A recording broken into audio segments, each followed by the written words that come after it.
afternoon. Welcome to our first annual virtual science fair for the Lake Region Conference. My name is Miss Britton, and I am from Peterson Warren Academy. My co-chair is Ms. Alford. She is also from Peterson Warren Academy. Now you wonder, why a science fair? You know, could we have done something else? This is why we have a science fair, because we want our students to be more engaged in science, engineering, technology, and math. And we also want our females to know, our young girls to know, that this field is not just for males. Females can get in this also. So sit back and enjoy.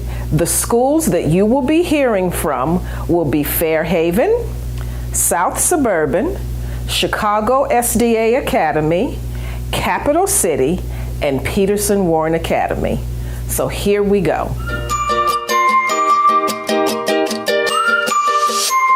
My name is Vivian Fixer, and I'm in the first grade. My school is South Suburban SDA School. My project today is squeaky cleaners.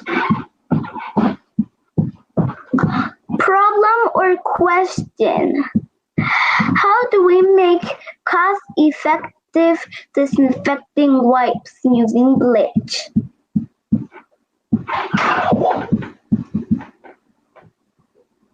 Wipes with bleach is more effective and will erase more dirt. Spiritual connection. Your priests have violated my instruction and defiled my holy things. They make no distinction between what is holy and what is not. And they do not teach my people the difference between what is ceremonially clean and unclean. They disregard my Sabbath days so that I am dishonored among them. Ezekiel 22 verse 26.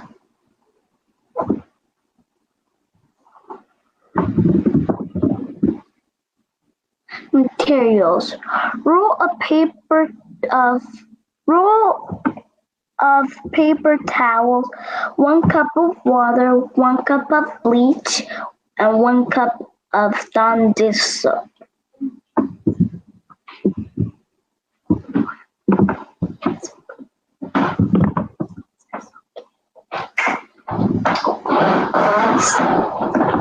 Cut your paper towel roll through the middle with a serrated knife. Flip them over and stick into a jar of previous Clorox wipes box. Mix together the water, bleach, and Dawn dish soap. Pour around the edges of the paper towel roll. Pull the middle paper roll out and throw away. Data. A poll was conducted which wipe will clean the area the best. The graph showed the following data. Bleach 2, alcohol 3, great value 1, members brand 0.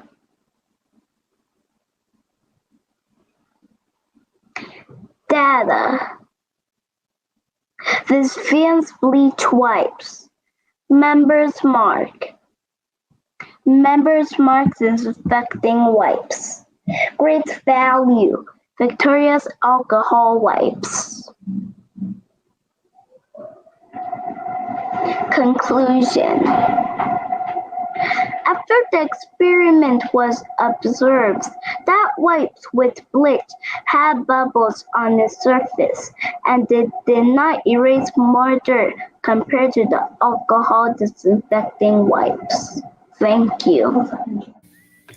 Hello, my name is Victoria Victor. I'm in the 3rd grade. I'm from South Suburban SDA School. The project today is called Dirt Cleaners. The problem is, how do we make cost-effective disinfecting wipes? The hypothesis is wipes with rubbing alcohol is more effective and will erase more dirt. The spiritual connection for the experiment is from Ezekiel 22 verse 26.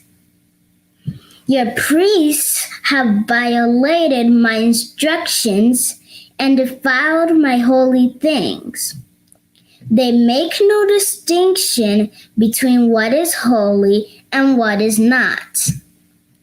And they do not teach my people the difference between what is ceremonially clean and unclean. They disregard my Sabbath days so that I am dishonored among them. The materials we need for this experiment are 1 cup of water, 1 cup of alcohol, a roll of paper towels, and 1 teaspoon of Dawn dish soap. The experiment steps are: cut the paper towel through the middle with a serrated knife.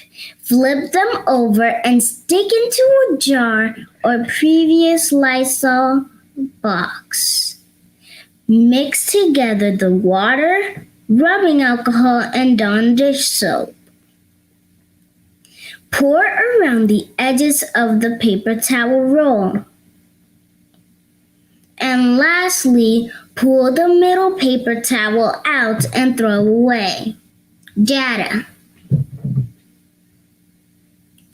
A poll was conducted on which wipe would clean the area the best.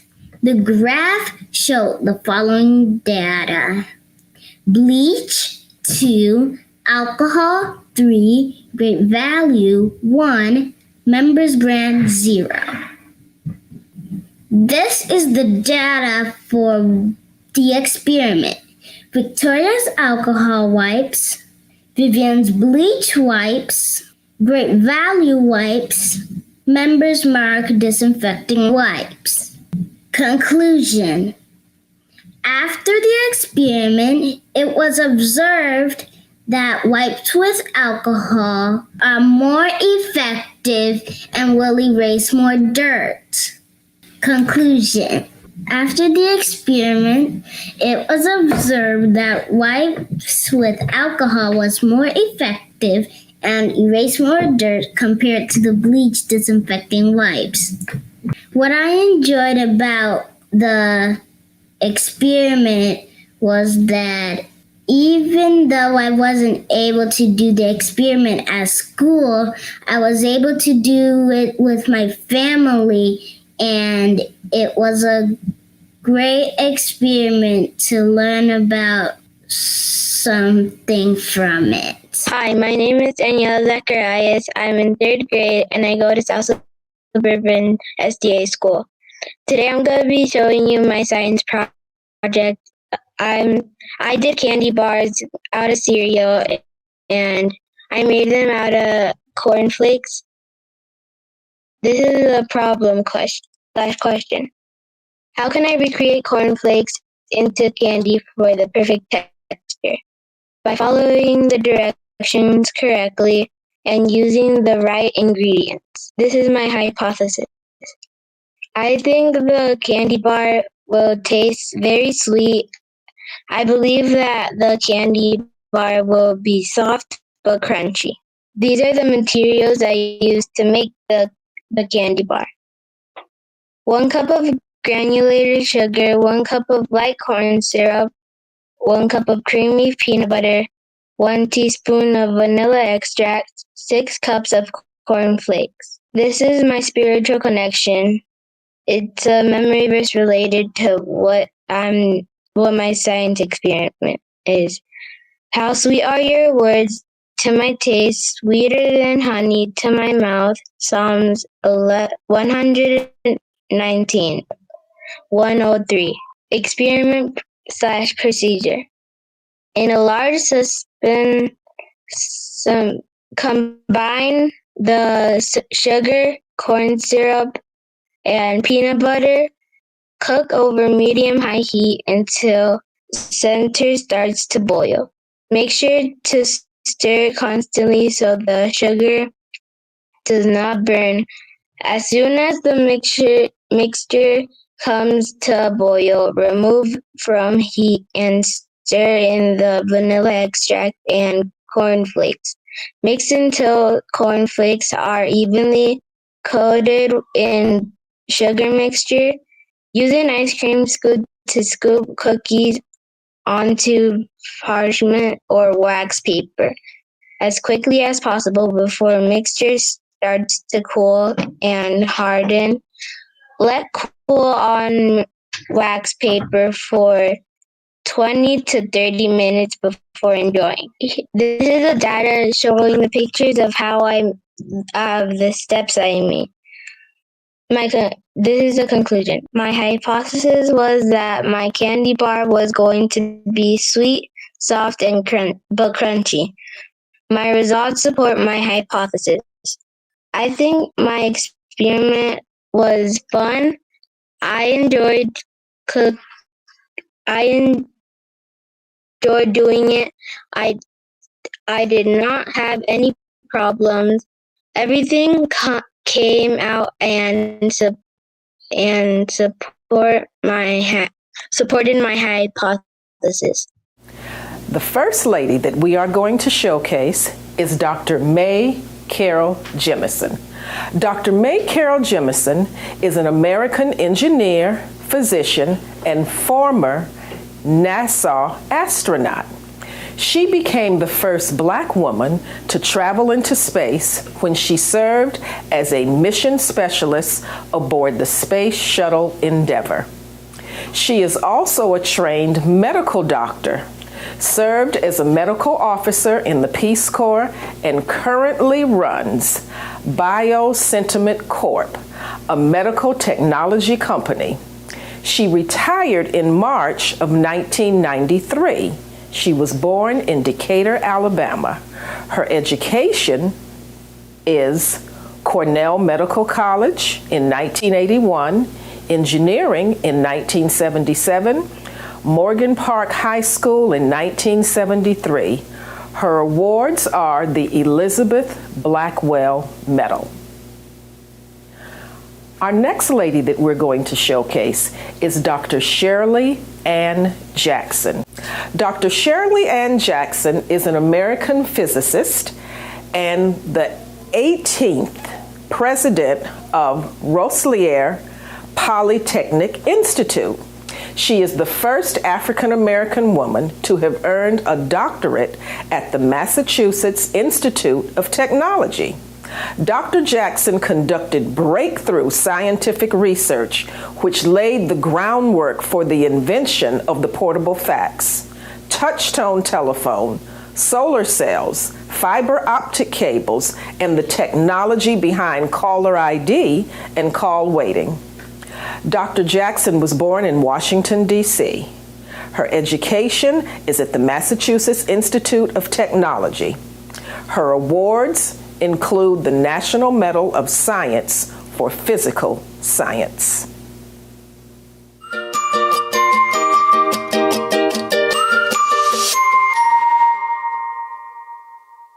Hello, my name is Maylie and I'm in the 5th grade, and my sister Linda is in the 7th grade. We both attend Capital City Seventh-day Adventist School in Indianapolis, Indiana. Have you ever wondered how a light bulb turns on? Today we'll be talking about how the electric circuit powers up the light bulb. For the electric circuit to function, we will need 4 items, which are 2 batteries, a battery holder with an on and off switch button, some wires, and a light bulb. The purpose for the electric circuit is a path for transmitting electric current, which the electric circuit can include a device giving energy to a charged particle constituting the current. Our hypothesis is when we connect all the wires and place everything in its order, we will turn on the on and off switch button that will send a power source to turn on the light bulb. Did you know? Did you know that the electric charge that flows through your house is called electric circuit? The U.S. standard household has an effective voltage that takes 120 volts. Did you also know that the electric circuit are used to power light bulbs or other electric components? And also a battery is a major component of the electric circuit, which acts as a power source to send the light bulbs on. Another fact is the basic property of the electric circuit is voltage, resistance, and power. Okay. Here in our graph, we show that the battery is going to send a current flow or an electric flow to light up the glowing lamp. So here we have a big light bulb that contains 120 volts and a small light bulb which contains less than 120 volts. So when we tried to make this light bulb glow, it did not. And we were kind of confused why it didn't.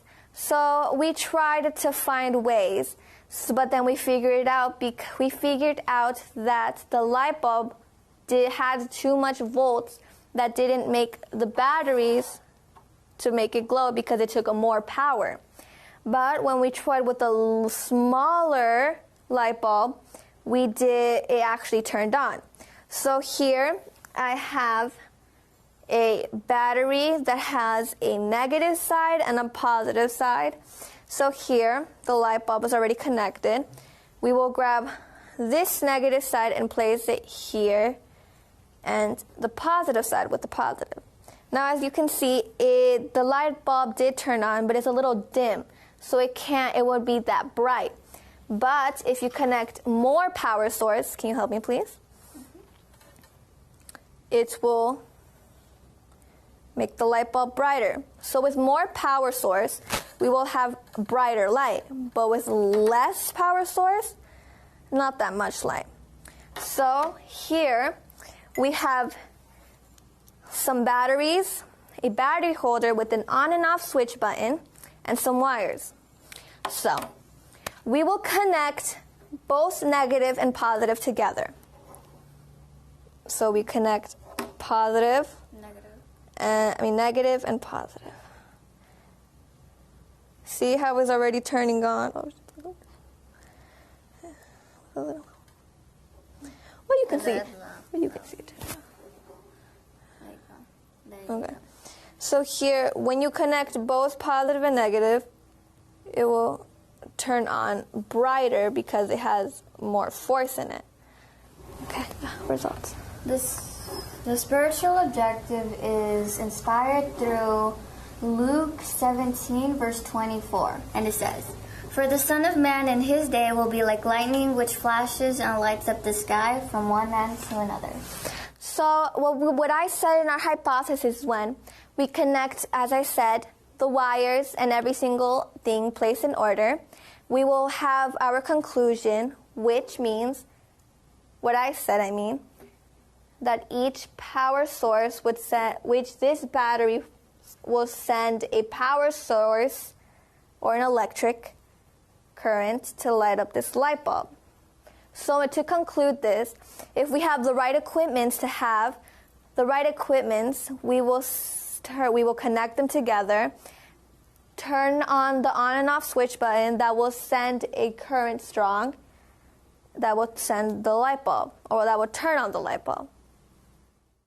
Good afternoon. My name is Miss Reddit Alfred. I'm a teacher at Peterson Ward Academy, and I will be one of your co-hosts for this science fair. One of the women that we'll be highlighting for our science fair inventor is Dr. Valerie L. Thomas. Dr. Valerie L. Thomas is an American scientist and inventor. She invented the illusion transmitter, for which she received a patent in 1980. She was responsible for developing the digital media format image processing system used in the early years of the Lancet program.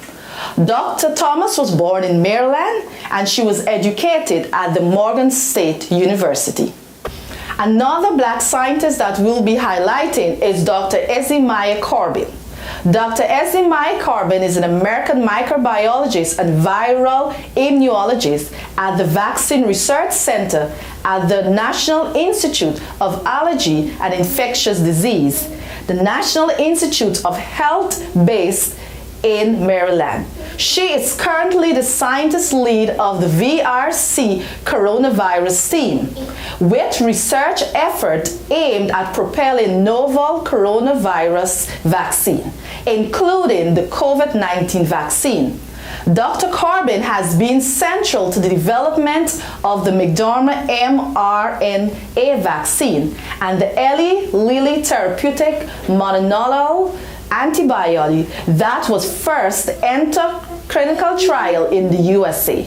She was born in North Carolina, and she was educated at the University of North Carolina, Chapel Hill, where she received a PhD in microbiology and immunology.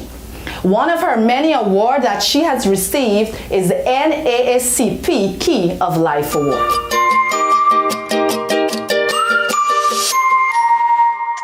Hi, my name is Julia Godley. I'm from Chicago SDA Christian School, and I'm in the 5th grade. History and background. Although we finished this science project as a class, I started the first mask with one layer of cotton fabric, and I washed the mask and all of the color came out, and the mask was completely ruined. So that's when I thought of my second mask, which is called Sunset Crave. I was extremely excited to start the new mask and got started on it immediately. Let's get started with the adventure to the now called Breathe Light. That's when I started to connect the 4 bases and then went in to add the string. I wanted my mask to have a cool design, so I called a mask designer and asked them if they could design it. They said they could, but a week or so later, I got a call stating that my design couldn't be put on the mask, so I thought of new ideas. After I got that call, I thought I should paint my mask, so I went ahead and did so. When I finished, I left it out to dry, and when it was done drying, I washed it to make sure that the mask still had the colors and was perfectly dry. Then I brought the mask to school so that everyone can see it.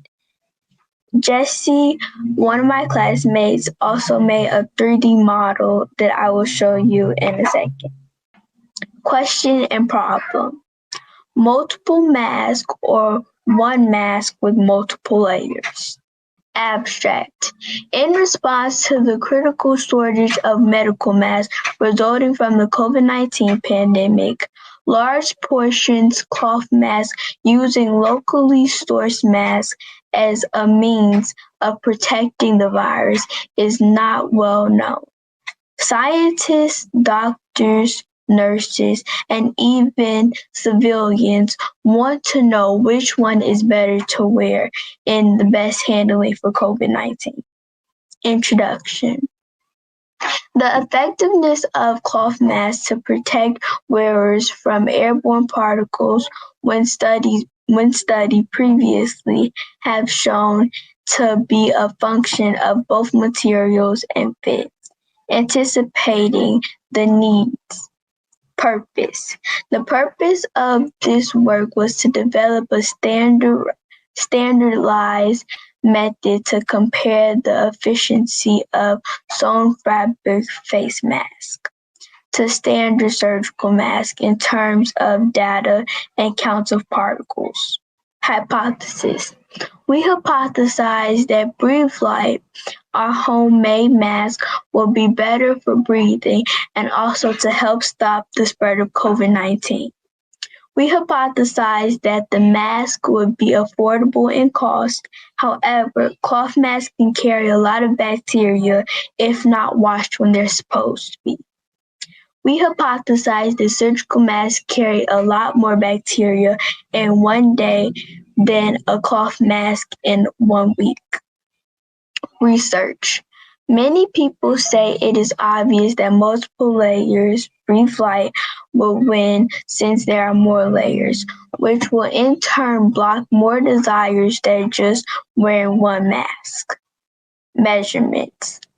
Tests have been run on 3 types of face masks: a face mask with elastic earlobes and sewn-in wires, a surgical mask, and a sewn-in 4 layers designed cotton fabric face mask. When possible, multiple masks of each type were tested. Experiment. We had 3 microscopes and we got 2 blue surgical masks, 1 new one and 1 already worn, and my mask Breathe Light to see which had more bacteria. And the blue surgical mask had the most bacteria, worn or not worn. And Breathe Light had 0 bacteria. But mask graph table chart. We observed that the surgical mask material itself is very good, but in practice, about 20% of the air will slip between the mask and tail of the mask, so the efficiency will be effectively about 80%. That is our graph table in chart, scanning all bacteria that will be in a surgical mask and a cloth mask in the time being worn. Results and solution. We found that both answers can be right or wrong at the same time. But double or even quadruple masking is good, but only if it fits closer to your face so that the air or particles won't get inside. Model cost materials. Materials are the 4 base layers: sewing needle and string, ruler, scissors, safety pins, string, layers, and paint. Conclusion. Compared to Breathe Light, the blue surgical mask only has 1 good protective layer, which by the way is paper. However, it's scientifically proven that a blue surgical mask has 5 times as much bacteria as a cloth mask in 1 week than in 1 day. Breathe Light is also comfortable and adjustable and can protect you from small and large bacteria particles in all bacteria. Religion and Bible connection. Today, you can go to a place and see more people wearing masks than one used to see at the hospital, since masks have been available for protection, so that there is nothing wrong with using one for that reason. People are wearing masks for their safety and safety of others. We went to the Bible and looked up what it says about wearing masks. If proved an interesting study.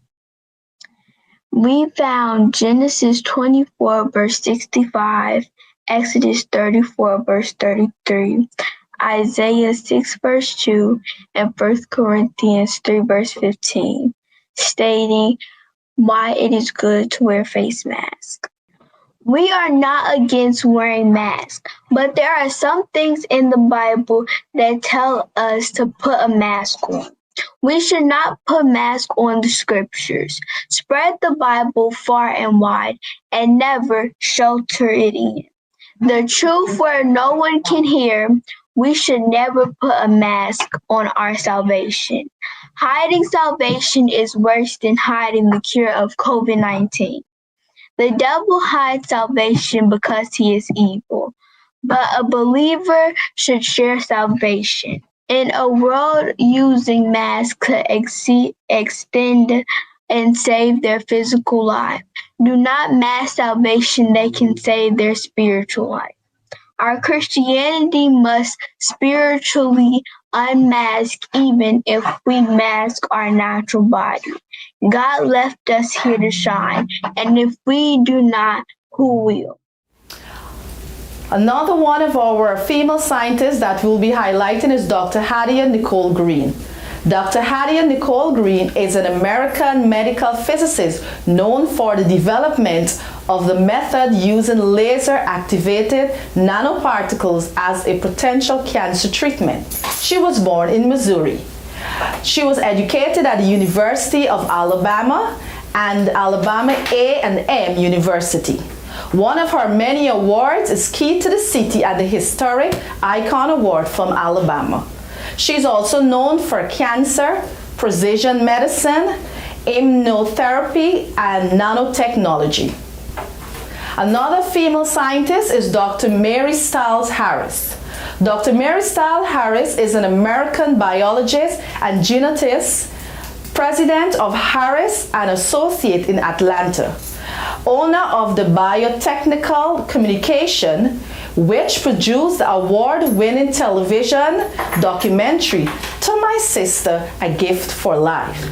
She is best known for the sickle cell research and the distribution of healthcare information to minority women. She has received numerous awards throughout her career. She was born in Tennessee, and she was educated at Cornell University, Lincoln University, and Rutgers University.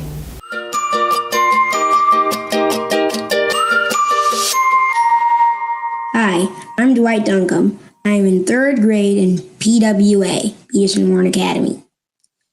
The name of my science project is Penny Acid Bath by Dwight Duncombe. Introduction. You are wondering what to do with some dirty pennies. Then you think, clean it, but with what? And that's what this science project will answer. Question. Which acidic liquid will clean the pennies the best? Purpose. The purpose of this experiment is to find the best acidic liquid with which to clean pennies. Materials: lemon juice, pickle juice, rice vinegar, apple cider vinegar, 4 cups, and 4 pennies. Procedure. I will get 4 dirty pennies and put them in cups filled with different acidic liquids. Then I will leave them to soak for 3 hours. After 3 hours, I will take them out and dry them. Whichever one is the cleanest is the one that was in the best acid cleaner. Hypothesis. I think lemon juice will clean the pennies the best. Results.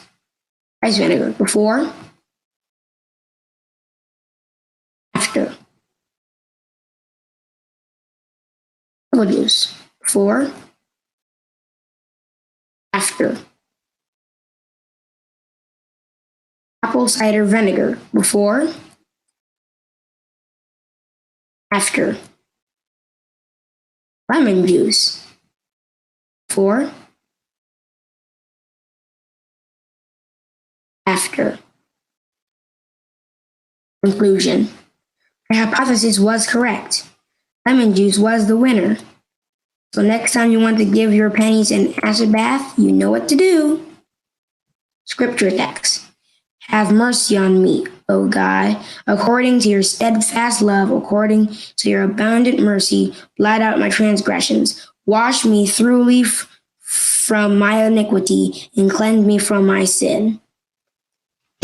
Just like the lemon juice cleaned the penny and cleansed it and made it look like it was new, God can clean us and make it look like we are new. Hi, my name is David. I'm in 5th grade and go to Peterson Warren Academy. My science fair project is called Showdown of the Detergents. Introduction. When I wash the dishes in the dishwasher, there are dishes that almost always aren't completely clean, and I have to wash them again to make them clean. Purpose. My project is going to help me find out what dish detergent brand cleans a certain dish the best. Question. Which dishwashing detergent pod brand will clean this dish the best? Materials. Cascade dish detergent, Finish dish detergent, 7th generation dish detergent, Smartly dish detergent, dishwasher, cantankerous dirty dish, and a camera. Brands and their claims. Cascade. Claims of this brand include cleans 24-hour dried-on food and saves 15 gallons of water and releases early cleaning in the cycle. Finish. Claims for this brand include softens dried-on food, removes the worst stains, and saves water. 7th generation. Claims for this brand include powers away stuck-on food, fights tough stains, and is safe and effective. Smartly. Claims for this brand include dissolves stuck-on food, rinses away residue, and has just the right solutions for cleaning. Hypothesis. I think that the Finish brand will clean the dish the best. Procedure. Obtain 4 dirty pans that were used to cook similar things. Take picture of dirty dish. Place dirty dish in dishwasher. Place scheduled pod in dishwasher. Wash dish. And take picture of now clean dish. Results. The results are in the pictures that are before and after bases. The pictures I will show follow like this. Cascade, dirty, clean. Finish, dirty, clean. Third generation, dirty, clean. Smartly, dirty, and clean. Observations. The first dish we did was in the bottom rack, and all the other 3 were in the top. We did it that way because the sprinkler wasn't as strong in the bottom as in the top. The dishes also may have varied because what was cooked in the 2 sets of pans are different from each other. For example, what was cooked in the first 2 of the pans that were used for the Finish and 7th generation brands contained spelt flour, something that might have been harder to wash off. Hence, Cascade and Smartly came in as number 1 in the showdown. This is also quite interesting because Finish specializes in glassware. Conclusion. Well, my hypothesis was very wrong. At least now I know what to wash the dishes with, and 2 of the brands made it by a landslide. Cascade and Smartly weren't expected to win, but apparently they were that good for cleaning. I didn't even expect them to tie in cleaning it. Cascade actually came in first because Smartly had some specks on it and Cascade did not. I used Cascade to clean dishes, and it doesn't clean some of them right at all. So I was surprised when it cleaned them and did the best job out of all the detergents used. My experiment is over. Thus ends the showdown of the detergents. Scripture text. Hebrews 7, verses 26 to 28. Such a high priest truly meets our need. One who is holy, blameless, pure, set apart from sinners, exalted above the heavens. Unlike the other high priests, he does not need to offer sacrifices day after day, first for his own sins and then for the sins of the people. He sacrificed him for their sins once for all when he offered himself. For the law appoints as high priest men in all their weaknesses, but the oath, which came after the law, appointed the Son, who has been made perfect forever. Jesus is the answer of all of the messes that we make, and he will do a very good job at cleaning it up, the best job that you could ever get. He is willing to offer the salvation if you let him. Good afternoon, everyone. My name is Crystal, and I am a student at Peterson Warren Academy in the 6th grade.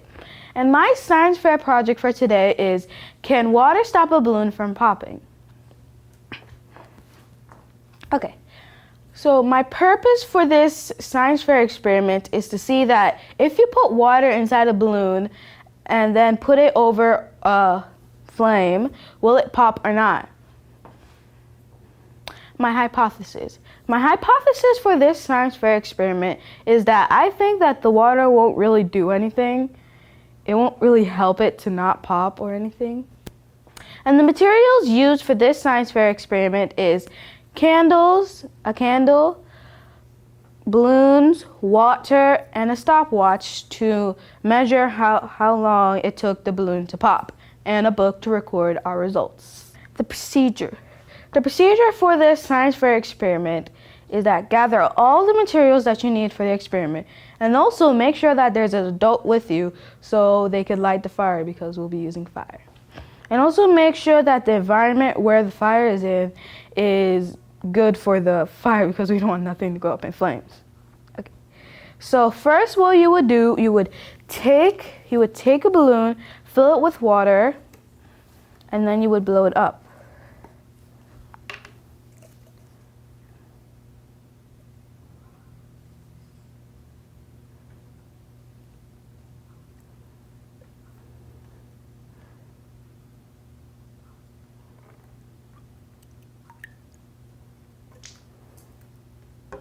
Okay.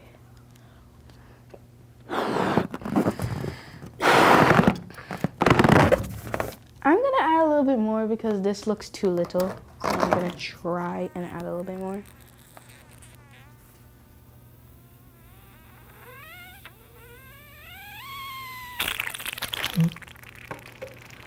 Okay. Add a little more. Okay, so now you would just tie the balloon.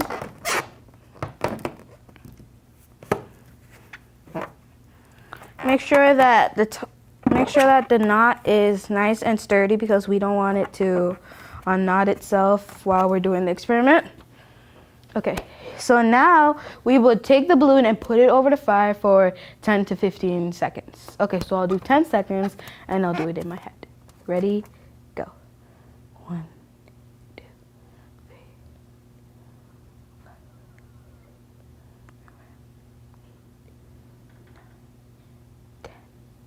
10. Okay, 10 seconds. This is what happened in 10 seconds. On the balloon, since it didn't pop, it just got a little bit of snoot from the fire and flame.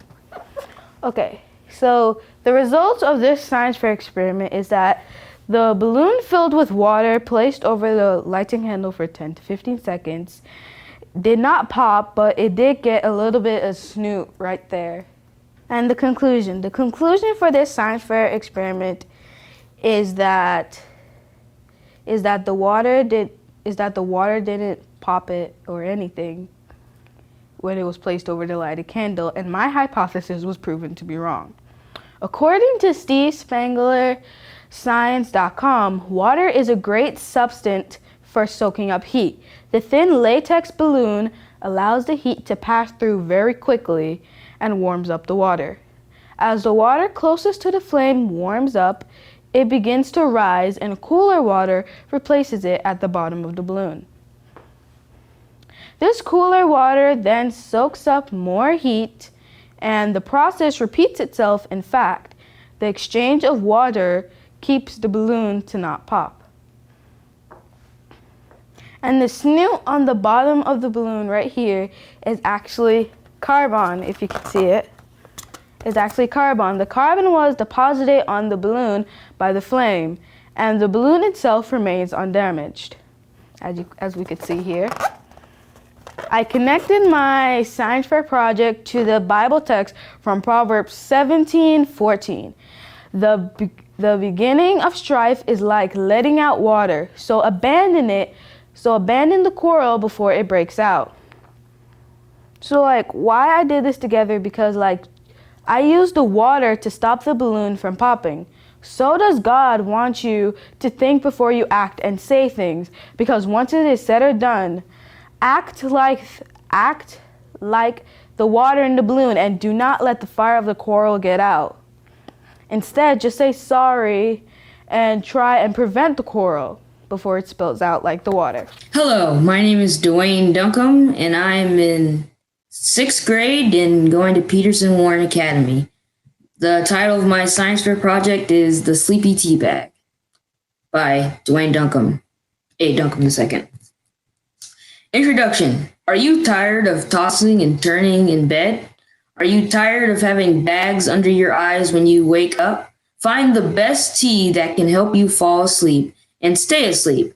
I am endeavoring to discover what combination of herbs or single herbs one can use to help improve sleep. Some people have trouble going to sleep, staying asleep, and sleeping deeply. I want to see what tea, lavender, chamomile, and sleepy time tea, a combination of different herbs, including chamomile, will help the most with these problems. One consideration in picking these teas were how common and accessible they are. Questions. What tea will help you sleep the best? Which will help you fall asleep faster than average? Which will help you sleep more soundly? Which will decrease the average amount of time you wake up during the night? Finally, the personal rating of participant himself or herself will be considered. I believe the lavender will be the tea that will provide the best sleep. Materials: a stove, a pot, chamomile tea, lavender tea, sleepy time tea, questionnaire, water, cups depending on how many participants, in this case 5, and participants. Tea: chamomile tea, lavender tea, and sleepy time tea. You can see the pictures, the long one for lavender, then the top right for chamomile, bottom right for sleepy time. Questionnaire.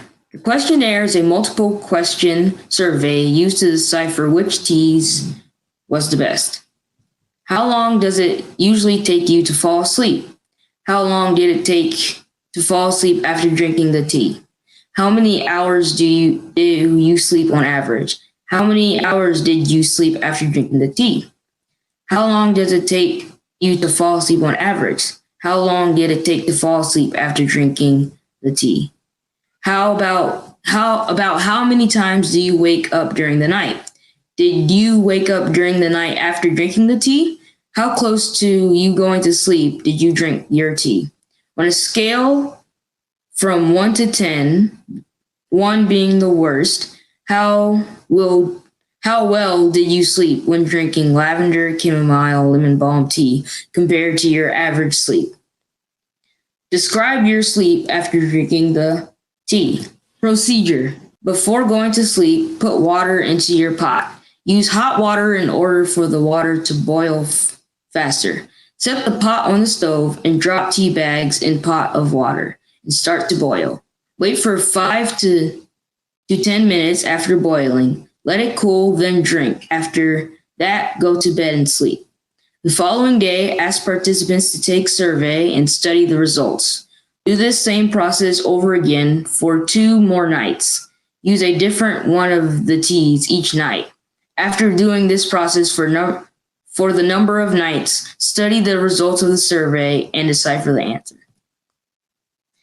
How do herbs help work in the body for sleep? Some natural herbs can induce sleep by lowering anxiety levels. Sometimes they support physical changes such as relaxing the muscles or slowing your heart rate.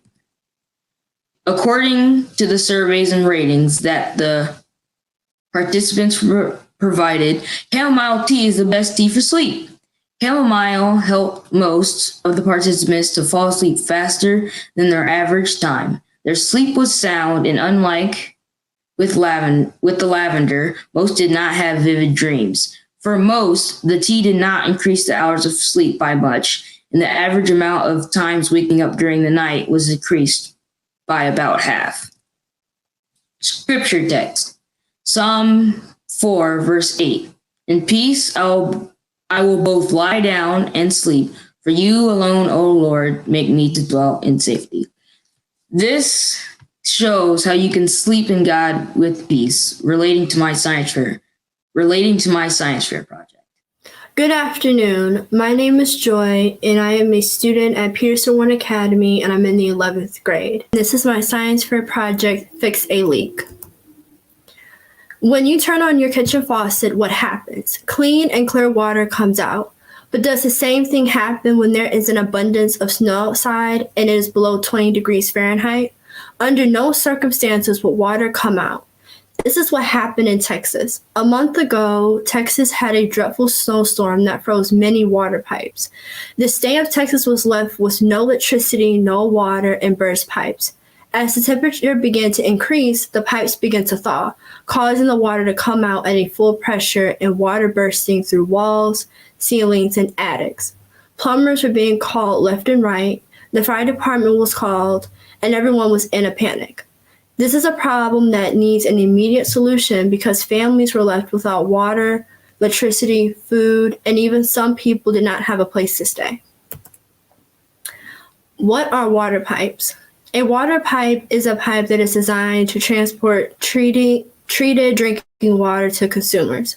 There are many different kinds of pipes, including large main pipes, which supply entire towns, smaller branch lines that supply a street or a group of buildings, or small pipes located within individual buildings.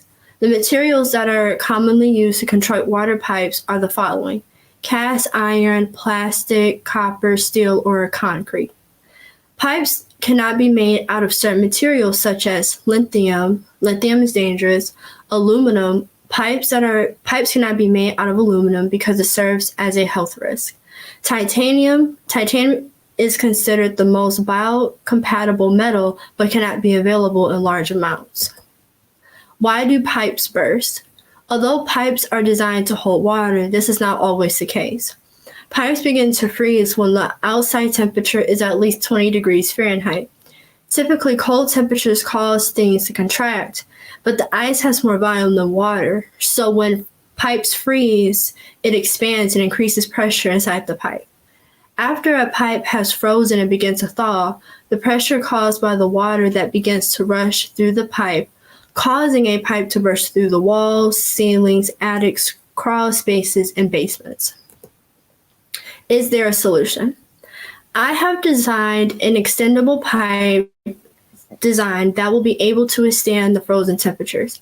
Extendable pipes are the best solution because it will be able to adjust to the changes in volume of water or ice. Extendable pipe design. Materials: 1 large tube, 1 small tube, hooks, drill. Once you have your materials, take the large tube and drill a small hole at the end of the tube and attach the smaller tube. Here is your extendable water pipe. When water or ice goes through the pipe, it will extend to the second pipe instead of breaking. In conclusion, bursting water pipes is an alarming problem we need an immediate solution to. An abundance of people do not have the basic essentials we take for granted every day, such as electricity, water, a roof over our head, just to name a few. The Bible says in 1 Thessalonians 5:16-18, "Rejoice always, pray continually, give thanks in all circumstances, for this is God's will for you in Christ Jesus." This verse means give thanks to God no matter what you are going through. Our next doctor is Dr. Sosina M. Holly. Dr. Sosina M. Holly is an American chemist known for developing first solid acid fuel cells. She is a professor of materials, science, and engineering at Northwestern University in Illinois. Her place of birth is Ethiopia.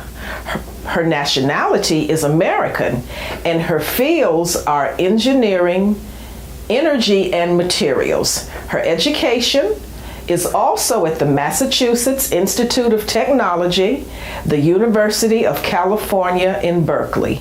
She was awarded in 2018 and elected a Fellow of the Materials Research Society. She also received the 2021 MRS Communications Lecture Award.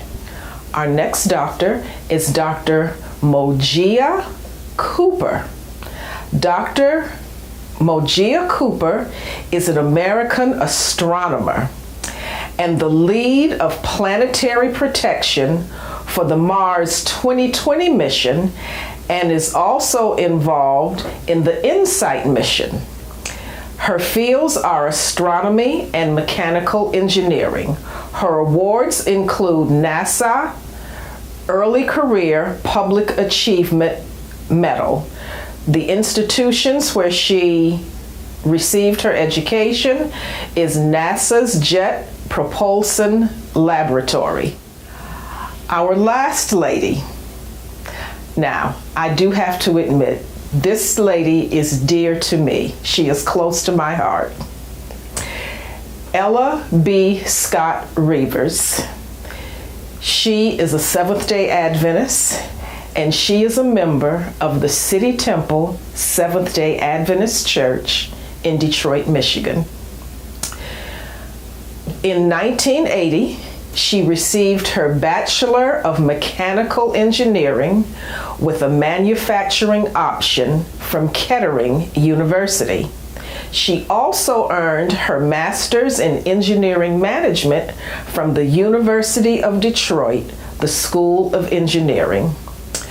During her tenure at GM, she worked in component manufacturing, where assembly plants, the GM Knowledge and Training Center, the Advanced Engineering and Manufacturing, and the various assignments as a global leader and coordinate throughout the years.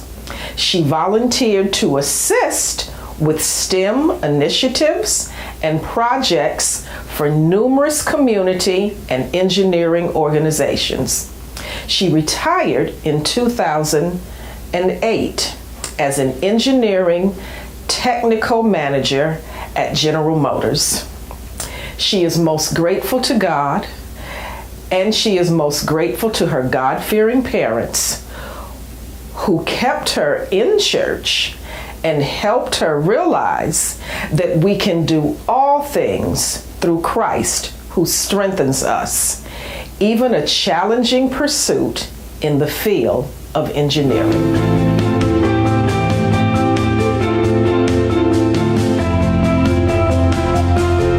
On behalf of our Lake Region Conference President, Dr. Jones, our Lake Region Conference Secretary, Pastor Garth Gabriel, our Lake Region Treasurer, Mrs. Yvonne Collins, and our Lake Region School Superintendent, Dr. Helen Bryant, we would like to thank our parents, our students, our teachers, and our principals for all of the hard work that you have put in to make this first annual virtual science fair come to life. So, this is the first one. Please don't miss the second one, because just like this one had a lot to offer, the one for next year, I'm quite sure, will be much better. Thank you for tuning in to see what God's children can do when it comes to the future.